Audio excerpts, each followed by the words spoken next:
You're listening to Native Writers Fest, a series that features Native literary talent from Minnesota and beyond. Marcie Rendon is always writing. She grew up in northern Minnesota as a citizen of the White Earth Nation and went to college at Moorhead before moving to the Twin Cities for a job. And I was going to go for 3 years, and I kind of been stuck there ever since. And I worked for years in prison programs and in the Heart of the Earth Survival School and their prison program, working in the different prisons, state prisons in the state, working with Native folks who were pre-release. And then I worked as a therapist, counselor in outpatient programs after that, and then in an inpatient program. And all that time I was writing, like I was writing poetry, I was, just writing short stories or whatever, but I didn't know that I could actually be a writer. The company she worked for went out of business, and she ended up getting a year's worth of severance. During that time, she said she discovered her passion for writing. And at the end of that year, when the severance was up, I decided to do what I could to try and make a living as a writer. And so I've been doing that since 1990, which has meant that basically I write anything that pays. Since then, she's had numerous books for children and adults published. She's also had plays published and produced in English and Ojibwe.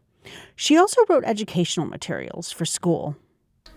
I think I'm always making up stories in my head. And there's always some kind of storyline going, or I'll be in a situation and I'll think, I could write a story about that. And then I'll start creating characters and things happening in my head. Rendon says she doesn't necessarily think about her heritage when she writes. She remembers a play she wrote when she tried to make it non-Native, but it just didn't work. Then we had the script read by a group of non-Native kids, and it was so clear that this was an Indian script, and I had totally failed in what I was trying to do of take anything Native out of it. Like, I didn't know how to do it. And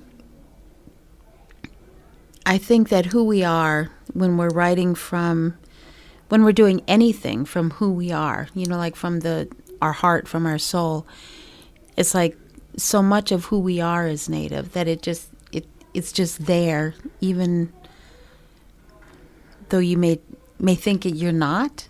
Rendon has written 2 crime novels, Murder on the Red River and her latest, Girl Gone Missing.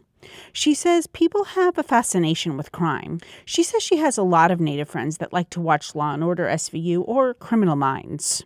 But I really do think it's rooted in the historical past and the historical trauma, and we're trying to make sense of that reality. And I think that for me, the writing about it and writing these stories where there's resolution, where there's the woman Cash in the stories, she's helping solve the crimes, and she's using her own physical power, her own emotional, mental powers to get at some better ending than what could possibly be happening.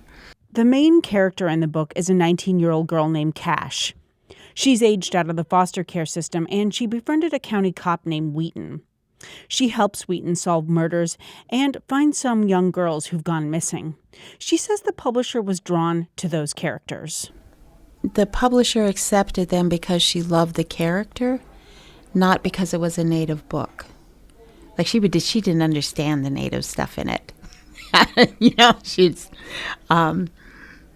But she liked the characters, and I think that that's the strength of my writing and fiction, is that I have these really strong characters that it seems like anybody